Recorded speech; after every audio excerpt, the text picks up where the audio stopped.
Yuk, ayah bunda kita klik dulu tombol subscribe dan tombol lonceng agar ayah bunda selalu mendapatkan notifikasi video-video terbaru dari kami. Terima kasih. Baik, begini, setiap orang ketemu saya itu adalah karena merasa ingin anaknya menjadi lebih baik begitu ya, atau ingin mensukseskan anak. Pada intinya begitu. Kemudian, tapi persoalannya adalah kita ingin anak kita sukses, tapi kita nggak tahu harus mulainya dari mana gitu. Iya. Nah, jadi kita mulai hari ini kita ngobrol-ngobrol begini. Yang pertama, kalau saya membimbing anak-anak sukses, ini udah ratusan jumlahnya ya, dan puji Tuhan 90% dari mereka itu betul-betul meraih sukses dan bahagia. Buat saya sukses itu harus bahagia. Kemudian dari mana awal dari sukses itu? Yang pertama adalah dari pemandangan yang indah. Jadi pemandangan indah itu maksudnya begini. Ini kalau dalam proses konsultasi, papanya sama mamanya ikut, itu sudah sesuatu jalan menuju sukses. Iya, karena banyak yang kalau konsultasi ada yang papanya ikut tapi ibunya enggak, ada yang ibunya ikut tapi papanya enggak gitu. Ada yang anaknya saja. Ya, ada yang anaknya saja yang suruh konsultasi sama saya gitu. Saya juga sampai bingung juga gitu. Ini oh, ini omanya ya. Kalau omanya ikut, wah ini energinya lebih kuat lagi nih. Iya, kan biasanya oma berdoa buat cucu kan. Iya. Halo oma, apa kabar? Baik-baik. Puji Tuhan ya. Baik, begini. Sebenarnya setiap anak itu sudah dirancang oleh Tuhan ya untuk menjadi anak yang sukses ya. Itu sebenarnya begitu. Jadi tidak ada anak yang gagal. Kalau sampai ada anak yang gagal, itu kesalahannya bukan pada perancangnya, bukan pada Tuhan, tapi pada yang menuntunnya gitu. Jadi hati-hati kita dalam menuntun anak kita gitu. Kira-kira seperti itu. Kenapa saya katakan setiap anak ini dirancang untuk sukses? Begini Pak, kebetulan Bapak sama Ibu kan bekerja di perusahaan ya. Iya. Perusahaan itu kalau mau cari pegawai kan dia melakukan seleksi ya, namanya ya, seleksi. Ya, melalui interview, melalui tes, melalui berbagai macam, kemudian kalau lulus atau lolos seleksi baru diterima sebagai karyawan. Nah, biasanya orang melakukan seleksi itu 1:10. Kalau pengalaman saya dulu jadi HRD di perusahaan. Itu rata-rata ya kita terima 1:10. Jadi kalau 10 di interview biasanya 1 kita terima. Biasanya begitu. Saya enggak tahu kalau di perusahaan Ibu sama Bapak ya. Betul. Ya paling ketat pun 1:20. Tidak ada yang lebih dari 1:20. Jadi 20 orang kita interview, kita terima 1, itu udah hebat sekali tuh perusahaannya. Nah, seleksinya sudah ketat. Tapi untuk bisa terlahir menjadi seorang anak, itu seleksinya jauh lebih ketat. Ya, untuk bisa terlahir jadi seorang anak gitu ya. Kalau ibu sama bapak pernah belajar ilmu biologi, kemudian babnya fertilisasi atau pembuahan, nah kakak juga kalau pernah belajar bab pembuahan, itu untuk bisa menjadi seorang anak, satu sel telur harus satu sel telur itu diperebutkan oleh lebih kurang 200 juta sperma. Nah, kalau kita bicara ilmu pengetahuan. Nah, dari 200 juta sperma itu yang menang cuma 1, begitu ya Bu ya? Iya. Nah, berarti seleksinya kan 1:200 juta. Coba bayangkan. Kita lupa itu ya, itu seleksinya Tuhan itu. Gitu. Nah, yang 1 itu siapa Bu kira-kira? Siapa Pak? Nah, ini dia orangnya. Jadi kata Tuhan, siapapun yang kalau sudah terlahir ke bumi ini, dia sudah lolos seleksi 1:200 juta. Jadi dialah pemenangnya. Jadi kalau sampai dia tidak jadi pemenang, waduh, jangan salahkan saya katanya gitu. Kita udah bikin seleksi yang sangat ketat. Nah, kemudian begini, kalau kita bicara sukses, ya, anak yang saya bimbing itu punya 3 kriteria sukses. Kalau Bapak sama Ibu setuju, ayo kita lanjut ini. Mudah-mudahan sih, saya berdoa setuju ya, Oma juga setuju gitu. Buat saya sukses itu pertama ya. Nanti kalau AC jadi orang sukses, maka maksud dari sukses itu adalah hidupnya bahagia. Bahagia ya. Memilih sekolah dia bahagia, bekerja dia bahagia, begitu. Jadi kata kuncinya bahagia. Setuju nggak kira-kira? Setuju. Ya, setuju. Setuju Oma, AC bahagia? Setuju. Setuju. Terima kasih. Nah, yang kedua adalah tidak hanya bahagia, yang kedua adalah kalau menurut saya AC ini ya harus jadi orang baik. Nah, itu menurut saya. Jadi kalau belum jadi orang baik itu ya gimana ya? Saya belum mengatakan sukses gitu. Dia bahagia tapi bahagia berbuat jahat. Wah, repot sekali dunia ini. Jadi yang kedua adalah pertama AC bahagia, kemudian yang kedua dia jadi anak baik. Kriterianya. Setuju. Walaupun banyak kriteria lain menerjemahkan sukses, tapi buat saya sederhana, 3 saja. Nah, yang ketiga ini entahlah disetujui atau tidak. Saya ingin anak yang saya bimbing jadi orang kaya. Begitu, setuju enggak? Setuju. Amin. Ya, karena begini ya, begini hidup ini realitas saja ya. Sehebat apapun manusia itu kalau nggak kaya belum dibilang sukses sama saudara-saudaranya gitu kan. Nah, jadi kalau dibilang wah si itu sukses hidupnya sekarang, pasti salah satu alat ukurnya adalah wah dia kaya dia gitu. Nah, tapi begini, kaya itu bukan tujuan sebenarnya. Kaya itu adalah efek, ya efek. Jadi kalau kita memilih jalan yang benar, langkahnya benar, maka efeknya jadi kaya. Begitu. Jadi kalau kita bisa jangan memilih tujuan jadi orang kaya. Jadi kaya itu adalah akibat aja gitu dari proses yang kita lakukan secara bahagia.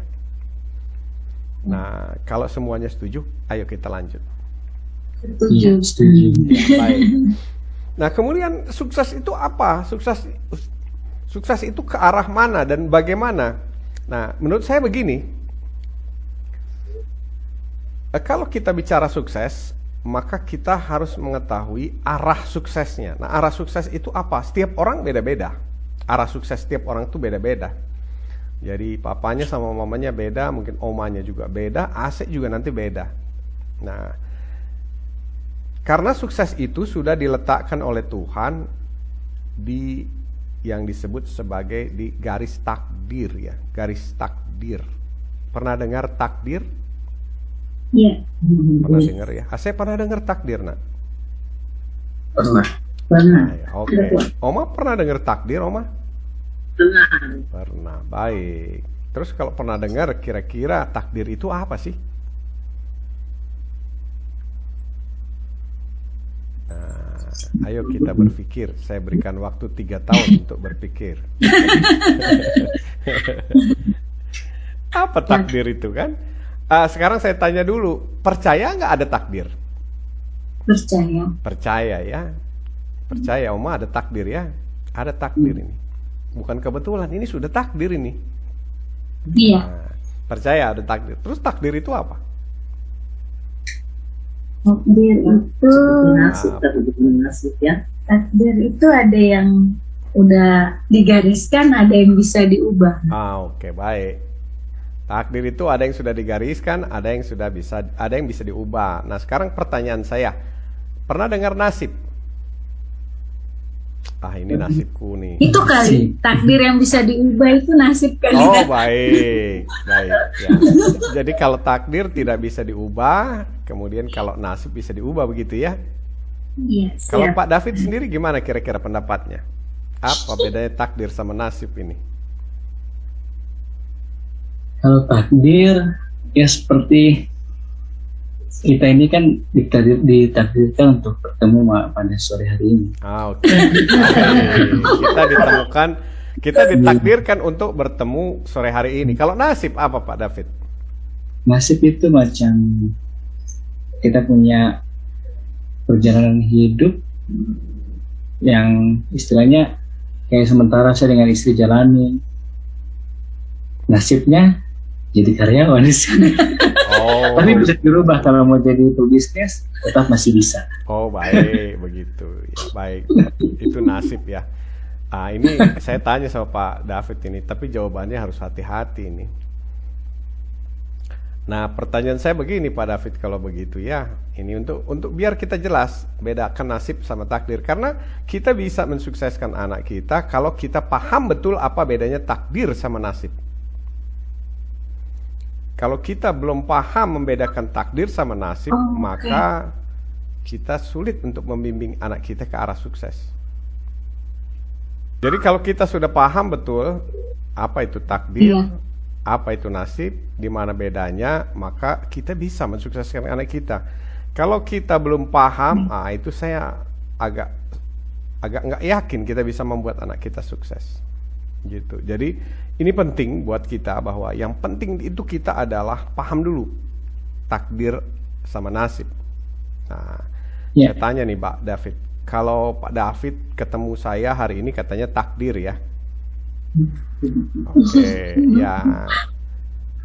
Kalau Pak David ketemu ibu, itu takdir atau nasib?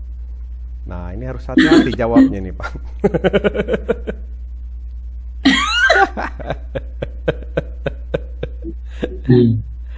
Ya, ganggu-ganggu. Saya belum tahu ya nasib sama takdir ya. Baik, makanya nanti beda tipis. Beda tipis. Baik, makanya saya perjelas ya, biar Asik juga tahu gitu. Biar nanti Asik tahu, oh saya lagi jalanin takdir rupanya nih. Asik. Ya, begini. Ya. Hidup ini adalah kombinasi antara takdir dan nasib. Kalau takdir itu adalah sebuah rencana atau blueprint, rencana yang kita buat pada saat kita di sorga dulu. Ya, jadi ketika belum turun ke dunia ini, di sorga kita ditanya sama Tuhan, mohon maaf ya, hei David, kamu mau apa nanti di bumi, kan gitu. Terus Tuhan tanya lagi, Hilda, kamu mau apa di bumi ini, kan mau turun, mau ngapain di bumi gitu. Nah, disitulah pertama kali takdir kita dibuat. Saya mau ini Tuhan, saya mau ini Tuhan, saya mau melakukan ini Tuhan, saya mau menikah begini. Dibuatlah rencana. Jadi setiap orang sebelum turun ke bumi ini punya rencana. Ya, punya rencana. Rencana apa? Rencana perjalanan sejak dia lahir sampai dia mati. Nah, itulah yang disebut takdir. Jadi ibu punya rencana, bapak punya rencana, Asik punya rencana. Nah, jadi kalau kita katakan ingin membuat Asik sukses itu adalah, ya kita harus tahu dulu rencananya suksesnya Asik itu apa waktu dulu dia buat sama Tuhannya. Gitu kira-kira. Nah, takdir itu by design namanya. Kalau dalam bahasa Inggrisnya by design, sudah ditetapkan. Tidak bisa diubah. Nah, kalau nasib itu by choice, terserah kita pilih mau A atau mau B atau mau C, atau by choice namanya.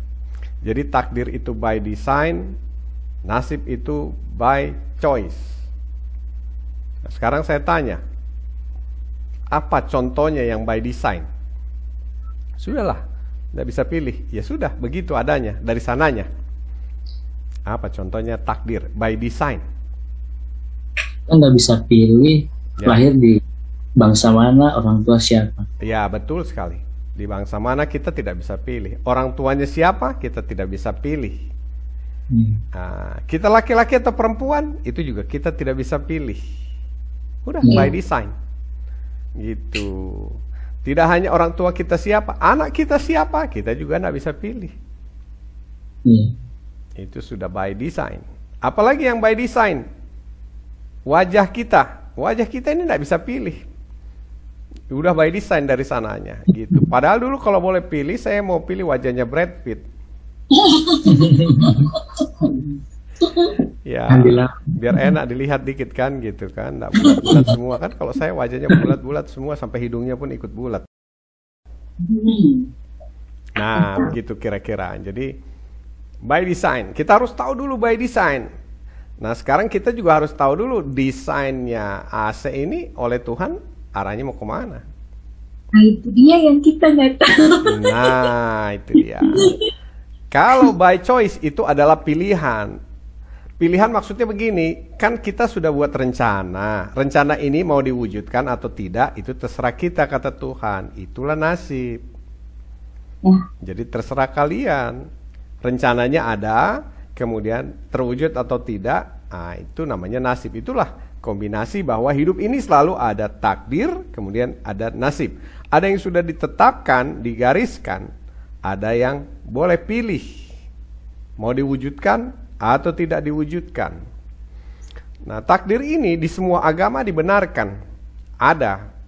Kalau di dalam Kristen itu tertulis di Akashic Record atau di Book of Life.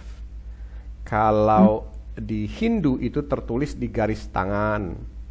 Kalau di Buddha itu tertulis di Mingmen. Kalau di Muslim itu tertulis di Lauhul Mahfuz. Jadi semua agama mengatakan ada. Berarti benar ada itu. Gitu. Nah, pertanyaannya sampai di sini sudah paham belum bedanya takdir sama nasib? Sudah paham. Sudah ya, sudah paham. Bapak sudah paham ya? Ya, Oma paham juga mah. Hampir paham. Baik. Asep paham, Sek? Paham. Ya. Jawabnya. Nah, kalau sudah paham berarti ujian kan gitu. Kita uji sekarang nih. Nah, hari ini kita bisa bertemu berlima. Ya, bertemunya nggak main-main, ini bukan berempat, berlima. Ada papa, ada mama, ada oma, ada Asep, ada saya. Ini kita bisa bertemu hari ini. Ini sebenarnya takdir atau nasib? Nah, loh, ini ujian ini. Nasib. Nasib, baik. Nasib, mana kita yang pilih kan? Oke, nasib. Ibu nasib juga? Iya. Asep nasib juga? Kita yang tekan zoom-nya. Kita yang tekan zoom-nya katanya. Baik. Berarti kita ketemu ini nasib. Ada unsur takdirnya nggak? Ada. Adakah unsur takdirnya? Atau memang murni nasib? Ada. Aku pikir kayaknya kan karena udah ada blueprintnya, jadi kayak Tuhan tuh ngarahin kayak gini gitu. Oh, baik. Dan tibanya di choice-nya yang kita ambil gitu, jadi nasib. Nasib. Jadi nasib ya. Begini. Ya. Kalau ini dikatakan nasib, pernah satu kejadian orang yang mau konsultasi, besok mau konsultasi, tiba-tiba hari ini ayah saya meninggal. Oh. Jadi konsultasinya besok dibatalkan. Dan diganti nanti 2 minggu lagi kan antri itu. Ikut schedule berikutnya, baru dapat antrian 2 minggu kemudian. Nah, itu tiba-tiba di cancel dan nggak bisa hari ini, itu takdir atau nasib itu? Apakah saya memilih bahwa besok orang tua saya mau meninggal gitu kan? Nggak. Tidak takdir balik. Jadi ketika kita ingin berkonsultasi hari ini, itu nasib pilihan. Tapi ketika itu terjadi, ya kalau dalam Kristen terjadi, kata Tuhan terjadi, maka itu terjadi karena takdir. Memang sudah ada di garisnya. Iya. Bahwa nanti hari ini jam sekian, tanggal sekian, akan kita bisa berkumpul bersama tanpa ada halangan apapun, bahkan oma pun bisa ikut. Iya. Nah, jadi sebenarnya kita bisa ketemu hari ini itu adalah kombinasi. Kombinasi pertama, takdirnya sudah ada. Iya. Takdirnya sudah ada. Sudah ditetapkan bahwa nanti tanggal sekian kalian berlima akan ketemu. Iya. Nah, tapi di situ untuk bisa terwujud atau tidak, nasib yang menentukan. Kalau ibu tidak hubungi kami atau tidak mengatakan oke jadi besok dan sebagainya, ayo kita kumpul bersama dan sebagainya, mungkin ya acara hari ini tidak ada. Iya. Baik. Nah, sudah cukup paham sekarang? Iya. Paham. Oke, paham ya. Baik. Jadi kalau kita coba pertajam lagi ketika Uma lagi makan kacang dan sebagainya, itu takdir atau nasib itu? Nasib. Kombinasi nasib sama takdir gitu ya. Yang pertama adalah takdirnya sudah ada, bahwa kacangnya sudah ada, kemudian kacangnya sudah dimasak. Nasibnya dipilih. Oh, saya mau memilih biar nyaman rasanya, biar santai, rileks kayak di 21 kan, sambil makan kacang gitu. Nah, kira-kira kayak gitu. Nah, jadi begitupun dengan AC ya. Kalau kita ingin AC ini sukses, yang pertama kita harus tahu dulu garis takdir suksesnya apa ini, supaya kita tahu arahnya kemana. Ini kita wujudkan atau enggak gitu. Kalau dia mau pilih jurusan ini salah atau benar ini gitu, cocok atau enggak dengan yang sudah digariskan. Kalau cocok dengan yang sudah digariskan, biasanya ada ciri-cirinya nanti. Ciri-cirinya ya, pertama, dia hidupnya bahagia. Jadi kalau hidupnya masih belum bahagia, berarti dia belum mengerjakan takdirnya, atau belum berada di garis takdirnya. Karena takdir itu membawa kita bahagia. Nah, kira-kira seperti itu. Ada pertanyaan enggak sampai di sini?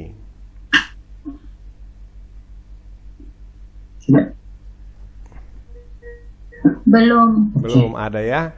Nah, pertanyaannya begini, Ibu percaya, Bapak percaya bahwa kita punya takdir, Asep punya takdir, semua orang punya takdir, Oma punya takdir.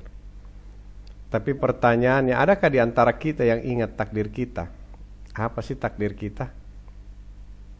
Ibu ingat takdirnya apa? Tidak ada yang ingat. Tidak ada yang ingat, betul sekali. Tidak ada satupun orang yang ingat takdirnya, padahal dia punya, dia ada. Tuhan sudah tetapkan, si ini harus jadi ini, harus melakukan ini, begini, sudah ada. Tapi kenapa setelah kita lahir tidak ada yang ingat? Kenapa kira-kira? Tidak ada yang ingat, lupa semuanya.